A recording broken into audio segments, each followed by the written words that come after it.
મિત્રો, ગુજરાત સત્યવાર્તા ન્યૂઝમાં તમારું હાર્દિક સ્વાગત છે। હું છું મંજરી શેરવાનું। વડોદરા શહેરમાં આવનાર પવિત્ર પર્વ પરશુરામ જયંતિ નિમિત્તે શહેરમાં કાયદો અને વ્યવસ્થા જળવાઈ રહે તથા તહેવાર શાંતિપૂર્ણ અને સૌહાર્દપૂર્ણ વાતાવરણમાં ઉજવાઈ શકે તે માટે આજે સિટી પોલીસ સ્ટેશન ખાતે શાંતિ સમિતિની મહત્વપૂર્ણ બેઠક યોજાઈ હતી। આ બેઠકમાં પોલીસ અધિકારીઓ, સ્થાનિક આગેવાનો, સમાજના પ્રતિનિધિઓ તેમજ વિવિધ ધાર્મિક સંગઠનોના સભ્યો ઉપસ્થિત રહ્યા હતા। પોલીસ અધિકારીઓએ તહેવાર દરમિયાન કાયદો અને વ્યવસ્થા જળવાઈ રહે તે માટે જરૂરી માર્ગદર્શિકા આપી હતી। સાથે જ જાહેર સ્થળોએ શાંતિ જળવાઈ રહે, ટ્રાફિક વ્યવસ્થા સુચારુ રહે અને કોઈ પણ પ્રકારની અફવા કે ગેરસમજ ન ફેલાય તે માટે સૌએ સહકાર આપવાની અપીલ કરવામાં આવી હતી। શાંતિ સમિતિના સભ્યોએ પણ તહેવારને ભાઈચારાના માહોલમાં ઉજવવા માટે પોતાના સૂચનો રજૂ કર્યા હતા અને શહેરમાં શાંતિપૂર્ણ જળવાઈ રહે તે માટે પોલીસ તંત્રને સંપૂર્ણ સહકાર આપવાની ખાતરી આપી હતી। બેઠકના અંતે અધિકારીઓએ સ્પષ્ટ કર્યું હતું કે કોઈ પણ પ્રકારની અસામાજિક પ્રવૃત્તિ સામે કડક પગલાં લેવામાં આવશે અને શહેરના નાગરિકોને નિર્ભયપણે તહેવાર ઉજવવા માટે સુરક્ષા વ્યવસ્થા મજબૂત બનાવવામાં આવશે। આ રીતે સિટી પોલીસ સ્ટેશન ખાતે યોજાયેલી આ શાંતિ સમિતિની બેઠક દ્વારા શહેરમાં શાંતિપૂર્ણ અને સુમેળભર્યા માહોલમાં પરશુરામ જયંતિ ઉજવવા માટે સંકલ્પ લેવાયો હતો।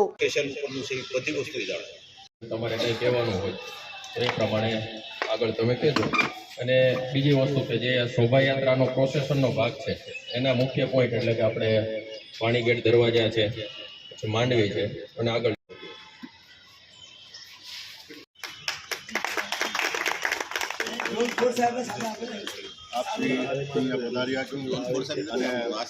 જેમ આપણા પહેલા સારા અધિકારીઓ હતા અને એવું થઈ ગયું કે અવર જવર સારા અધિકારીઓની ચાલો થઈ અને એ શહેર માટે સારું છે।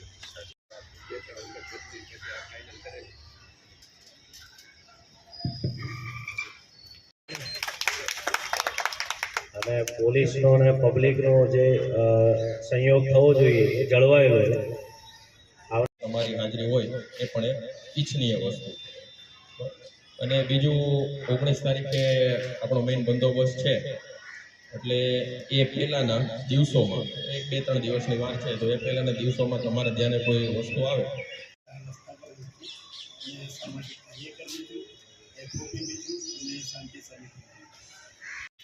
મસ્તાન બાવા દરગાહ કમિટી જૂની ગઢી માંથી 10 સેકન્ડ છે ગોલુ બાપુ આ કમિટીનો ચેરમેન છું અને યાકુબપુરા વિસ્તારનો પ્રમુખ।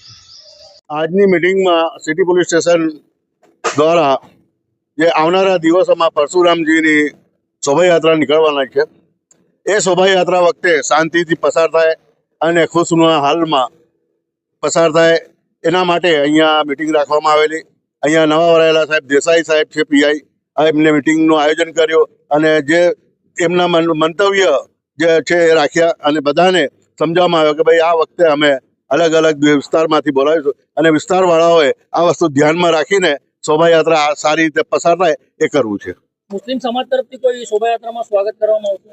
મુસ્લિમ સમાજ તરફથી જે મેમણ કોલોની છે જે રસ્તામાં આવે છે એ લોકો કરે છે અને એ કરશે।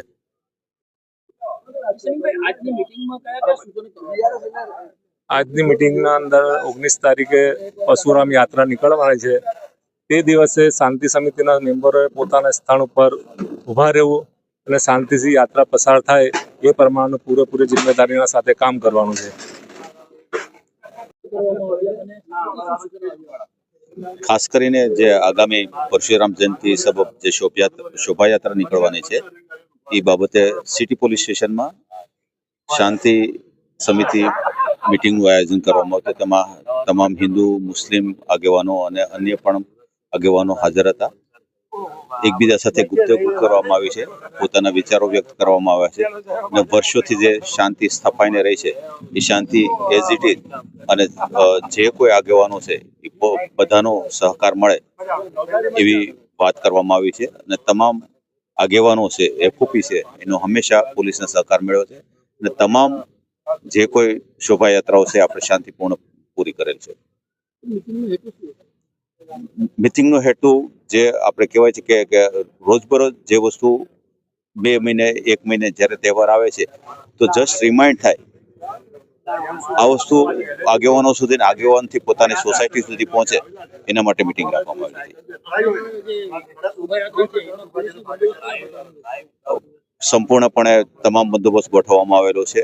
જે પોલીસ સ્ટેશનથી શરૂ થાય છે, ડીપ પોઈન્ટ છે, ધાબા પોઈન્ટ છે, ઇન્ટિરિયરના બીજા કોઈ પોઈન્ટ છે, તમામ રૂટ ઉપર પોલીસે પૂરી રીતે બંદોબસ્ત ગોઠવવામાં આવેલો છે. સાથે સાથે ડ્રોન થી પણ નજર રાખવામાં આવે છે, બોડી વોર્ન કેમેરા છે અને અન્ય જે કઈ સીસીટીવી છે એ તમામ વસ્તુને કામે લગાવવામાં આવે છે. અફવાઓ ન ફેલાવે એ માટે શું સંદેશ? તો કાયમ માટે કહે છે આગળને કાંઈ પણ અફવા હોય તો તાત્કાલિક પોલીસને ધ્યાને મૂકવું, અને જ્યારે પણ આવું આપને લાગે, કન્ફ્યુઝન લાગે તો એમાં દોરાવું નહીં, એકવાર ખાતરી કરવી અથવા તો તમારા આગેવાન છે એને જાણ કરવી. તો આગેવાન સાથે હંમેશા પોલીસ સંપર્કમાં આવે તો આ વસ્તુનું આરામથી એનું નિરાકરણ થઈ શકે.